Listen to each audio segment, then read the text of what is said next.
मैं आपसे शेयर करने वाली हूँ मटर पुलाव की रेसिपी। इस वीडियो में मैंने मटर पुलाव बनाने का बहुत ही सही और आसान तरीका आपसे शेयर किया है, तो आप इस रेसिपी को जरूर ट्राई करिए। अगर रेसिपी पसंद आती है तो मेरे वीडियो को लाइक और शेयर करिए और मेरे चैनल को सब्सक्राइब करके बेल आइकन को प्रेस कर दीजिए। बिना लेट किए प्रोसेस स्टार्ट करते हैं।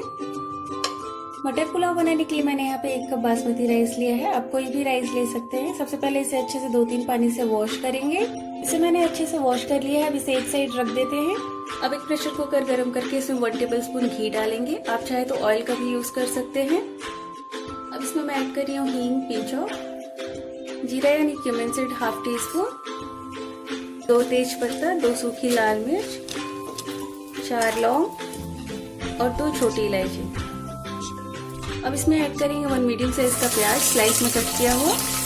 इसे अच्छे से मिक्स कर दें। मीडियम फ्लेम पे इसे 2 से 3 मिनट के लिए भूनेंगे। इसे ब्राउन नहीं करना है।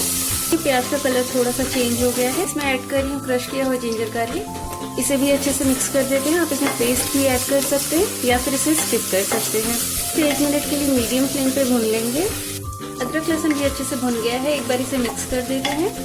अब मैं इसमें ऐड कर रही हूँ फ्रोजन मटर। आप चाहे तो फ्रेश मटर भी यूज कर सकते हैं। ऐड कर रही हूँ 1/4 टीस्पून लाल मिर्च पाउडर, ½ टीस्पून सॉल्ट। इन सारी चीजों को अच्छे से मिक्स कर दें। आप चाहे तो लाल मिर्च स्किप कर सकते हैं और हरी मिर्च को ऐड कर सकते हैं। अब हम इसमें चावल ऐड करेंगे। चावल को मैंने पहले ही धो लिया था 2 से 3 मिनट पहले। अगर आप चाहे तो 15 मिनट पहले भी धो सकते हैं या तुरंत धो के भी डाल सकते हैं। अब हम इसमें पानी ऐड करेंगे, तो मैं यहाँ पे 1.5 कप पानी ऐड कर रही हूँ। इसे अच्छे से मिक्स कर दें। 1 कप चावल के लिए मैंने 1.5 कप पानी का यूज किया क्योंकि हम इसे प्रेशर कुकर में बना रहे हैं। अगर आप इसे पैन में बना रहे हैं तो 2 कप पानी यूज करें। इसे अच्छे से मिक्स कर दें। अब लीड लगा देते हैं और हाई फ्लेम पे इसे 1 विसल आने तक वेट करेंगे। 1 विसल आ गया, फ्लेम ऑफ कर देते हैं और प्रेशर कुकर को ठंडा होने देते हैं। प्रेशर कुकर ठंडा हो गया, एक बार चेक करते हैं।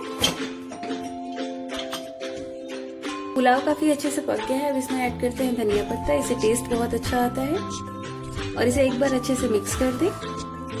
और ये देखिए चावल काफी खिले खिले बने हैं। इसे मैंने अच्छे से मिक्स कर दिया है। आप अपने पसंद के रायता या सब्जी के साथ प्रेफर कर सकते हैं, तो आप इसे जरूर ट्राई करिए और अपना फीडबैक देना ना भूलिए। और मेरे चैनल को सब्सक्राइब करके बेल आइकन को प्रेस कर दीजिए ताकि न्यू वीडियोस की नोटिफिकेशन आपको मिलती रहे। Stay fit, stay healthy. Thanks for watching my videos.